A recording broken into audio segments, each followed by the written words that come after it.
সবাইকে স্বাগত জানাই আমাদের চ্যানেল কনসেপ্ট রাশে। তো আজকে আমরা পার্টনারশিপের বলতে গেলে টপিক ওয়াইজ যে কোয়েশ্চেনগুলো হয় পার্টনারশিপের মধ্যে, এখন তো বেশি করে এই চ্যারিটি বেসড কোয়েশ্চেনগুলো আসছে, যেটা পড়লেই বুঝতে পারবে চ্যারিটি বেসড কোয়েশ্চেন বলতে কীরকম বোঝায়।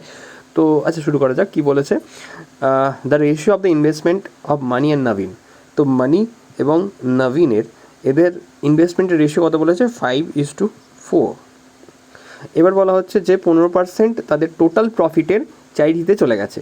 চ্যারিটিতে চলে যাওয়ার পর রিমেইনিং যে টাকাটা আছে, অ্যামাউন্ট রয়েছে, সেটা শেয়ার হয়েছে তাদের মধ্যে।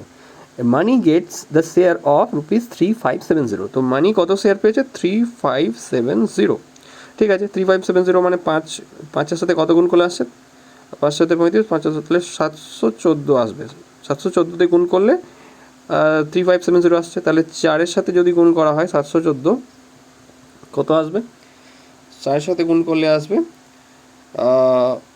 4-16, হ্যাঁ, তার মানে আসছে 2856। তো যদি যোগ করা হয় কত আসবে? 6, 7, 5, 12, আর আসছে তোমার 12, 8, 5, 13,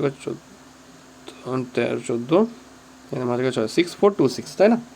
6426। তাহলে একটা জিনিস বুঝতে পেরেছো নিশ্চয়ই, এখানে বলে দিয়েছে যে 15% চ্যারিটিতে যাওয়ার পর যেটা পড়ে রয়েছে, অর্থাৎ 85% পড়ে, যেটা 100 মাইনাস 15 করলে কত আসে? যেটা পড়ে রয়েছে মানে 85%, সেটা হচ্ছে এটা। তাহলে 100 আমাদের চেয়েছে যে টোটাল প্রফিট, তাহলে কত ছিল টোটাল প্রফিট? তাহলে টোটাল প্রফিট মানে কত হবে? তাহলে 6426 ইন্টু 100/85, কাটাকুটি করলে কত দিয়ে কাটবে? 5 17 50, 17, 5 20 100, 17 দিয়ে কাটলে কত দিয়ে কাটবে? 3 17 51,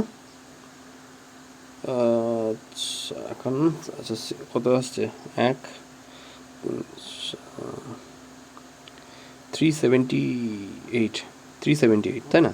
378কে যদি 2 দিয়ে গুণ করা হয় তাহলে কত আসবে? 756। তাহলে উত্তর কত আসছে? দুটো গুণ করলে 7560 অপশানে কোথাও আসছে?